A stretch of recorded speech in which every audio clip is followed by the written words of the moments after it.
इंदौर के विधानसभा क्षेत्र क्रमांक 2 बीजेपी का गढ़ मानी जाती है। इस बार कांग्रेस ने इस सीट पर यहां के अपने सबसे मजबूत चेहरे यानी चिंटू चौकसे पर दाव लगाया है। चिंटू चौकसे भी जनता के बीच पहुंचकर समर्थन हासिल करने में जुटे हुए हैं। डीजियाना न्यूज से खास बातचीत में चिंटू चौकसे ने कहा कि भोजन भंडारे अलग है, जबकि मूलभूत सुविधाओं का मुद्दा जरूरी है। चिंटू चौकसे क्षेत्र में नशे के बढ़ते असर और मूलभूत सुविधाओं के मुद्दे पर जनता के बीच जा रहे हैं और उन्हीं मुद्दों को आगे भी बढ़ा रहे हैं। बात इंदौर की विधानसभा क्षेत्र क्रमांक 2 की करते हैं, जिसे बीजेपी अपना सबसे मजबूत गढ़ मानती है। हालांकि कांग्रेस प्रत्याशी चिंटू चौकसे ने पिछले दिनों भी यहां पर जो नगरीय निकाय चुनाव हुए थे उसमें अप्रत्याशित सफलता हासिल की और कहीं ना कहीं बीजेपी के मजबूत गढ़ में सेंध लगाने में कामयाबी हासिल की। नेता प्रतिपक्ष भी बने चिंटू चौकसे और अब उनका मुकाबला रमेश मेंदोला, जो कि बीजेपी के दिग्गज सीनियर लीडर माने जाते हैं। चिंटू भैया, एक बड़ी चुनौती 2 नंबर विधानसभा के आपके सामने है, अब तक का क्या सिनेरियो बनकर? मैं बोला ना कि सब इजी गोइंग है, कोई बड़ी चुनौती कुछ नहीं है। हमारा मुकाबला एक निष्क्रिय व्यक्ति से है जो 15 साल तक जितना प्रचंड बहुमत से जीता है यहाँ की जनता ने, वो 15 साल में 5% जनता तक नहीं पहुँचे।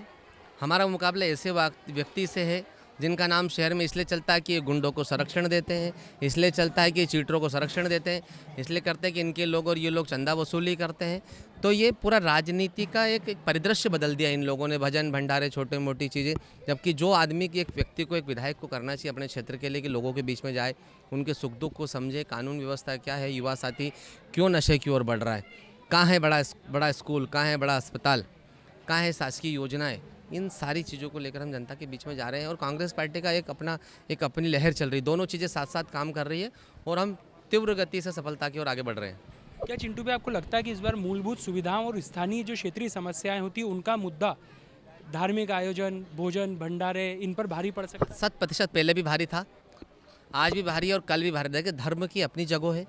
लोग अगर कथा सुनने जाते हैं तो धर्म के लिए जाते हैं, किसी को वोट देने के लिए नहीं जाते। अपने घर में भी पूजा करते हैं और कोई बुलाता है, लगता है कि कोई बड़े गुरु महाराज आए। इसका मतलब ये नहीं कि कोई किसी का बंधुआ हो गया कि किसी की प्रसादी ले ली और भजन सुन लिए तो वो उन्हीं का बंधा हुआ।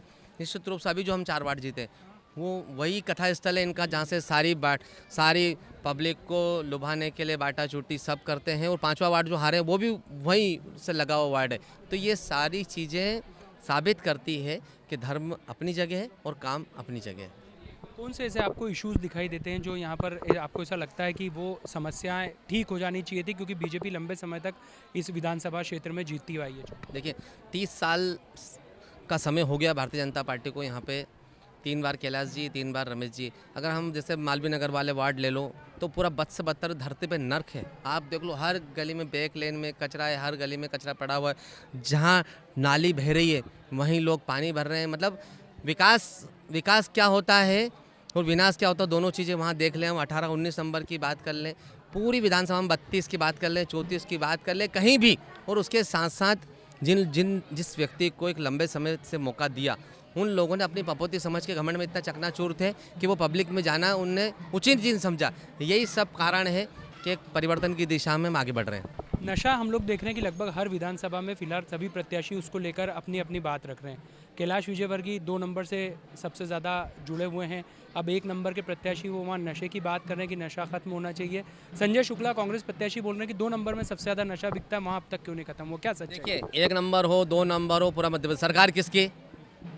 भाजपा की थी। तो कानून व्यवस्था बनाए रखना किसका काम है? भाजपा की सरकार का। गुंडे बदमाशों पर सबक सिखाना किसका काम है?